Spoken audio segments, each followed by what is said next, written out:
SDPI का नारा है।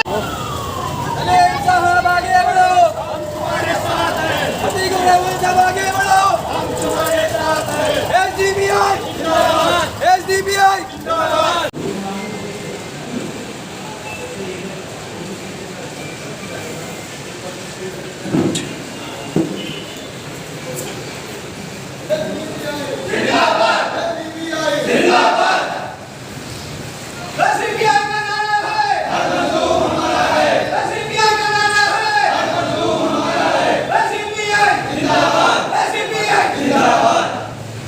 देखिए, आज हमारा कार्यकर्ताओं का मेड़ावा यहाँ पे हमने रखे हुए थे।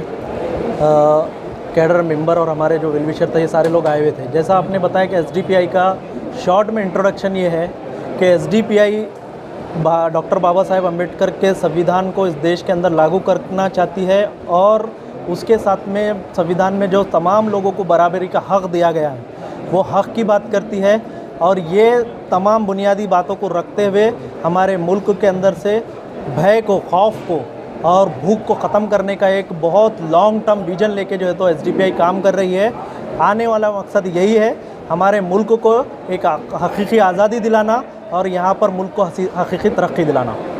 सबसे पहले एसडीपीआई बनने का जो ज़रूरत हुआ है वो उसको समझेंगे तो हम ये सवाल बहुत क्लियर हो जाएगा।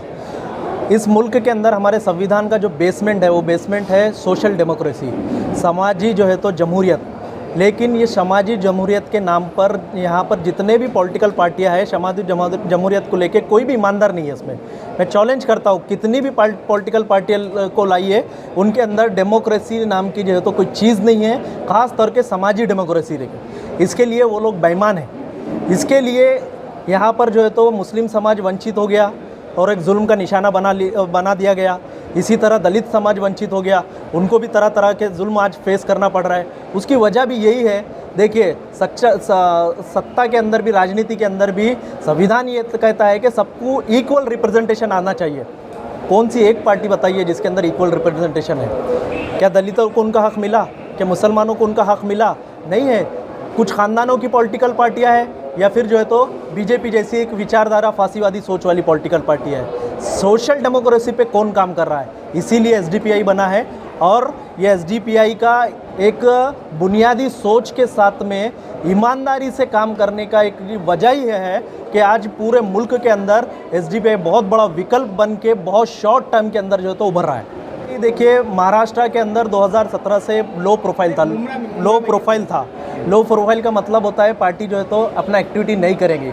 लेकिन महाराष्ट्र स्टेट के अंदर अभी 2022 से पार्टी हाई प्रोफाइल हुआ है। वो नेशनल का पॉलिसी था, क्योंकि नेशनल लेवल का एक पॉलिटिकल स्टैंड करना, खड़ा करना बोले तो कोई मामूली बात नहीं है। ये चैलेंज को एसडीपीआई ने सक्सेसफुल कर दिया है अल्हम्दुलिल्लाह।